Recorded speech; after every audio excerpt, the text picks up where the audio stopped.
All right, this will be part two of our lecture that we are going to be looking at. So, in part two, we're going to start with the types of assessments that we can give our clients. And this shouldn't come as any surprise to yourself, to you, but ask yourself, what type of test do I actually need for this client? Are we looking at articulation, phonology, voice, yada yada, play? All the things that we might need for this particular client, whether again we're thinking about a very young client, so our littles, all the way up to our adult client. And asking yourself, even, do I need a formalized assessment? Do I need to add informal assessments to make sure that I'm supplementing correctly and making sure that we're getting that well-rounded look at our client? Like I said, taking a step back, remembering that you're not staring at a tree, that you're standing in a forest, that there is more to your client than just numbers. There is more to your client than standardized tests, and getting that totality of your client. And we're not just looking at one test. More often than not, there are multiple tests that we have to give a client. In my experience, in all the years that I've been a speech language pathologist, I can count maybe on one hand the number of kids that I assessed where I only gave them one test. That's pretty rare. There's a lot of different things that we're looking at in a client. So there are lots of different sections to an assessment, and we're going to go over these in extensive detail in class. We're going to practice writing these. But the basics of your assessments are going to have all of these different parts. So you start with, and sorry, actually, I forgot to add on here. The information about the client is going to go at the top. So the client's name and their birthday. And if we're thinking about parents, we would put a parent or maybe a partner or maybe a guardian or however that might need to play out. Your adult clients, obviously, you don't need a lot of that information, but you do need their age, you need their birthday, the date of the assessment. Your name goes up at the top there, your credentials and all that sort of thing. And then when you get into the bulk of the assessment, of the evaluation report, what you're seeing here is you start with the reason for referral. So why was this person even brought to you? And you'll even put like who referred them. So remember way back at the beginning of the lecture where I was saying that there's lots of different ways that a person could get referred. So that's going to go right into the report. In the background section, what you're putting here, this background section is really, really critical because you're talking about what was going on with your client prior to them coming to you. And this background information is really going to guide you in lots of different ways. So the background could talk about, for a child, their milestones. Are we looking at a child who wasn't meeting all their milestones? Are we looking at a NICU baby where we have to take lots of things into consideration about their development? Are we looking at a person who has previous diagnoses, whether those are within the field of speech language pathology or not? It's really critical that we think about things even like, is there an ADHD diagnosis? Is the client schizophrenic? Does the client have depression? And if those things are present, is the client on some kind of a medication? And what are the side effects of those medications? These are all things that we have to think about. So that background is going to include milestones if necessary. It'll include medical, academics if appropriate. It includes family backgrounds. So for example, it's important for our clientele that we're testing for stuttering. Do they have family that stutters, specifically on their dad's side? Do they have an uncle, or does their dad or their grandfather? Because that's just something we kind of traditionally see. In our language disorder population, it doesn't matter maternal or paternal side, that is hereditary. So is there something present? Is the mom dyslexic? Does the dad have a history of a language disorder or somewhere in the family? Autistic populations are the same. And even when we get into our adults, when we're talking about various things that our adults could be experiencing, is there a family history of this? And so our background is really critical so that we can help kind of guide in making our decisions moving forward. It's good practice to also put a list of the tests that you gave, both standardized and non-standardized. And so it's literally just a list. We're going to say, here are the tests that I gave. And this behavior portion, I want to really emphasize. Remember, behavior is not good or bad. Behavior just is. Everyone is always communicating with behavior at all times, all day long, right? Everybody's exhibiting behaviors. We have positive behaviors, we have negative behaviors, we have neutral behaviors. And so I'm just saying, how did they behave during the assessment? And I even really encourage you, make sure you have this section even for your adult clients, because your behavior section really helps you pick the appropriate approach to therapy. Because in a standardized test, we're asking a client to sit for a really long time, right? To attend to this really pretty boring thing for a long time. And we're saying just sit and pay attention and pay attention and pay attention. And looking at how long can they pay attention? How many breaks did they need? How many times did they ask us to give them a break? How many times did we offer a break and they didn't take one, right? How many times did they ask for a question to be repeated, or they begged for help? I had a client who just did this a few months ago. I explained to the client that I could not help her, that I needed her to perform 100% by herself. And despite telling her that, literally on every single question, the child would beg me for help. And so that gave me a lot of insight and actually gave me a really good recommendation that I needed to make for that child, because there is a possibility that this child is experiencing severe test anxiety. And that's something I want to say, okay, that's not my scope of practice, but this is something I'm seeing. Now I can make that referral to the proper professional. And so that's really critical. Talking about these behaviors, what are the behaviors that our client is exhibiting, and how is that going to impact the types of a therapy that we're going to pick, and even the goals that we're going to pick. From here, you're going to go into your formalized testing. So formalized test, you're going to explain the test. What is the test? What went on? And just report the results. This is literally just results. This is just numbers. We're not explaining them. We're just saying, here's the result. This is the number. It is average, above average, average, or below average. And that's all you're saying here. Informal tests are the same. So what are all the informal tests that we gave, and just how did they perform? Then number 7, this is really the crux of a report, right? Is really that interpretation section. And do keep in mind, please, that a school-based report it is its own animal. It's got its own rules, and you'll learn about writing a school report, but not all of this applies directly to a school report, because they have federal and state laws that they have to abide by. Every report has these sections, but they just might not be in this order. So that's really important to keep in mind. Every report has these sections, but maybe not just in this order. But the interpretations, whether that's all one section at the end or whether that's interspersed throughout, that is really, really, really what I consider the most critical part of your report, because you're now explaining, what in the world does all of this actually mean?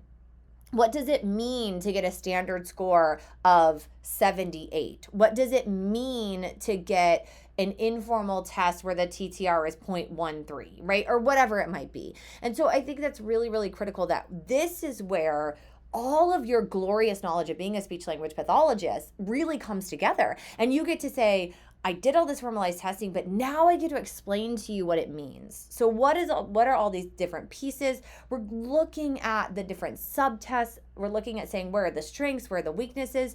And then how is this going to impact the client moving forward? How is it going to impact them socially, academically, in their workplace, anywhere that client needs to go? Based on the information that we found, how are they going to be impacted? It's really, really critical that we're really spending a lot of time on the interpretations. The summary section of a report is very, very quick. And so it really is just summing up the entire report. So you want to think of the summary as the only thing that someone is likely going to read. And that is very, very possible, that people will get this beautiful report. You've written this gorgeous report. You've done a really great job. And they'll flip to the summary and they'll read this one little paragraph that you write in the summary. So summaries are critical because that is a portion that people are going to read, but it needs to be thorough enough that they understand the entire report, but short enough that they will read it. So it is an art form. We're going to work on that, but you'll summarize the entire report, and then you're going to make your recommendations. Are we recommending therapy? Are we recommending very specific goals or goal areas? Are we going to go ahead and write goals? And different places might want you to write goals. Some places might not want you to write goals. Are we referring out to another person? Are we saying it's not something within my scope of practice, but because of the behaviors, because of what I'm seeing here, I'm going to make the recommendation that you go see a pediatric neurologist, or I'm going to make the recommendation that you go see an ENT. And so it's really critical where your interprofessional education and your interprofessional practice comes into play, because you have to know enough about your colleagues and what they do that when something comes up where you're like, this isn't mine, but something's definitely going on, that you're able to make those appropriate recommendations. So that's just kind of the crux. That is basically your report, what you're going to write up in an assessment in an overview. What we're going to do in this section, I'm going to ask you to take the time at this point in time. You can pause here and go do it, or come do it after. But I have given you links to some Harvard put out some links on identifying our own implicit bias. And so what I want you to do is go and take some of those. We're only going to talk about one in class. So you can take as many as you want. We're going to pick one that you're willing to talk about in class, in small groups, large groups, and kind of looking at your own biases and basically saying like, okay, how might the way that I think, whether I realize it or not, the way that I think might influence my clinical judgment. So I want you to do that. I've taken some as well. I'm going to share my own in class as well. I've actually taken multiples. And so I'm going to share as well. And so you're welcome to share in small groups, large groups, however you want, but we will take some time in class to talk about this and talk about how we can eliminate our own biases, or just being aware of our own biases and think about, okay, if this is the way that my brain is automatically thinking, what do I do to make sure that this is not impacting my clients? So that's what this page is about. So make sure you go do that for me, please. All right, let's get into actually writing the report. So we've been referred the client, we've gone through the pre-referral process, we've asked all the right questions to make sure we give the right tests, we gave all the right tests, we're ready to write this report, we're ready to interpret all these results. Big do's and don'ts, big ones. Please make sure that your entire document is in the same font. This is a very unprofessional thing to turn into a document that is in all different fonts, right? Really unprofessional. You need to make sure that you're using full grammar, that you're not deleting certain things, or you're not adding things that aren't supposed to be there. And please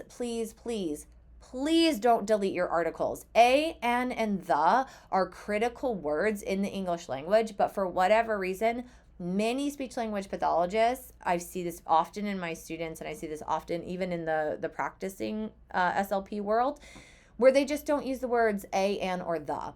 These are really critical words, so please make sure that you're using them. It is not a correct sentence without the words a, and the.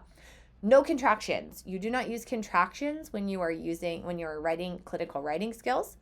Please make sure that you are talking and being very respectful of the person who is the parent or guardian of the child. So whether that's Mr., Mix, Mrs., Miss, Doctor, whatever it might be, they're not mom and dad. We don't refer to them as mom and dad because that is very unprofessional. Now, you can say the mother of and say the child's name, or you can say the child's name, like let's say the child's name is Kate. Kate's mom reported this, but it's better to say Mrs. or Dr. so-and-so reported this. So you can say things like during the parental interview, that's okay. But we wouldn't say mom said this and dad said this. Very unprofessional. Please don't do that. Please be very cognizant of your tense switching. So it's not uncommon to tense switch within a document. What you don't want to be doing is tense switching within a paragraph. So you start the paragraph out in past tense, and then midway through the paragraph, you switch to present tense. That's pretty common actually, because when we're writing these reports, oftentimes because we already did the report, we're like, oh yes, I already did this, so I'm going to talk about it in past tense. But then when you get to kind of the end of the paragraph, I see students oftentimes will switch back to present tense. This is very improper grammar, so please make sure that you're not doing that. Again, use AI. Ask Grammarly. Put stuff into various tools to help yourself. You are always referring to yourself in third person. The clinician did this. The clinician said this. The clinician tested this way. We do not use I. We do not use me. That is not proper for clinical writing. And please make sure you are proofreading and you are not spelling things incorrectly. Please remember, you are the language expert. You have to proofread everything. I know it can get laborious. Again, use your tools to your advantage, but you are the language expert. So I want you to think about this just for a minute. You're saying you're the language expert. You're saying, I'm the one in the room. I know the most about language. That's why you've come to me. I'm the one who understands the ins and outs of this. And then I'm going to hand you a report loaded with grammatical and spelling errors. The confidence of your abilities as an expert have been drastically reduced when you are not using proper grammar and proper spelling. And with the tools that we have, there really is no excuse. You can easily pop that into AI. You can easily pop things into Grammarly. I do want to cautious with AI. If you are putting a report in AI, it has to be 100% de-identified because AI does collect your data. So just make sure that it is completely de-identified prior to putting anything into AI. But you are a language expert, so please make sure that your proofreading, grammar, and spelling are critical. Okay, let's get into some tips and tricks. So we're going to actually go through over the course of this course, and we're going to give assessments, and we're going to go through how assessments work. And one of the things I want to help you with is just simple things like seating and where to position yourself and all things like that. So things that I've really noticed are reinforcement, seating, and breaks are really, really critical to the success of your particular client. So we'll start with reinforcements. So global reinforcers. So at this point in time, we've talked about global reinforcers a little bit in class.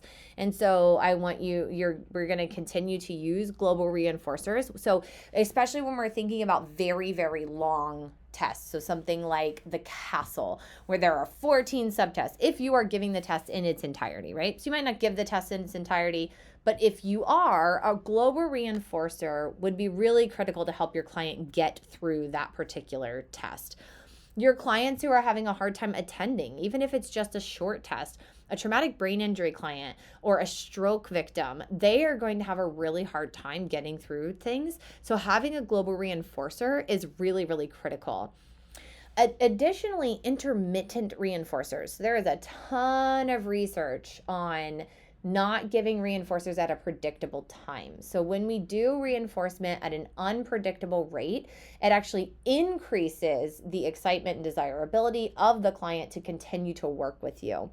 And then think about the different types of reinforcers. So saying you're doing a really great job attending to this. You're doing a really great job with this. Please note, good job. You got it. Yay. Like these vague reinforcements. This is for therapy and assessments. Good job means nothing. Good job on what, right? Be very specific. You're doing a really good job staying focused even though this test is really challenging. That is specific. That is reinforcing. And then think about high fives. High fives are a great way to have a reinforcer. If they want a high five, if you've got kids who just love giving high fives, awesome, let's do a high five. If you've got kids who need the reinforcement of a break, right? So breaks is our third one here, but that's a reinforcer. Like, we're going to get through this and then we're going to take a break, or we're going to get through this and you can put a sticker on a piece of paper. Every person that you're going to encounter is going to be different. Even your adult clients. Our adult clients can be motivated. They want reinforcers too. So please keep that in mind. I'll skip over seating right now. We'll talk about breaks and we'll come back to seating. So breaks are really critical, that we are at the very least offering breaks. Sometimes clients don't need them. Sometimes clients, they can get through assessments and they're doing okay and they don't need breaks. But reading the room is going to be very, very critical as a speech language pathologist, that you're really able to read body language, that you're able to see, despite the fact that my client might be saying, I don't need a break, I'm going to tell my client we are going to need a break. And what I say is that I need a break. So I don't put it on the client. I offer them a break. They say no. I can clearly see that they need a break. I'll say, you know what? I really need to take a break because I'm getting tired from all the questions I'm asking, or my mouth is getting dry, or I need to put some chapstick on, or whatever it might be, right? Make an excuse for yourself, because then that gives the client a break. Sometimes clients don't want to take breaks because they think, well, if I take a break, this is going to take longer. But as they fatigue, their performance on the test will decrease if their mind is not really in it. So we do need to read the room, read the client, make sure that you're giving breaks as necessary. And then finally, seating. Seating is one of those things that I've learned along the years. So depending on if you're right or left-handed, depends on how you write, but I always put the easel of my assessment angled so that I can see both the back and the front, because you'll learn that we're reading the backs of them, we're looking at the backs of them in order to give directions. but the child, adolescent, or the adult are answering on the front. So we kind of need to have eyes on both. But I will put that easel in front of my dominant hand. So I happen to be right-handed. So I will put the easel in front of my right hand so that the protocol where I'm taking notes, where I'm scoring, is behind the easel and out of sight of the child, adolescent, or adult. And the reason why I do that is so that my client is not able to see the scores that I'm giving them. They are not able to see the notes that I am giving them. And I try not to be very obvious on how long I'm taking to do things, because sometimes it's a quick circle. Sometimes you have to write things down. So I try to use the same amount of time between each one of the questions. Or in some cases, I'll actually not directly write down the response right away. I'll ask the next question. And while the client is maybe sorting out the answer for that, I'll write the answer for the previous question. We never want our client to be able to see the protocol, especially clients who obviously are very cognizant of a zero means I'm not doing well. So if they can see I've gotten multiple zeros, this could really impact them and really help. They might have a really tough time moving forward if they feel they're not doing well. So seating is really critical so that you're putting your protocol, and I'm going to show you this in class as well, but it's really going to be critical that you position your body so that your protocol is covered. All right, if you have any questions, we're going to discuss all of this in class. Hopefully you have time to kind of go over this, digest these things, and all of these things will get practiced in class. So thanks so much, everybody. Have a good one. I will see you in class.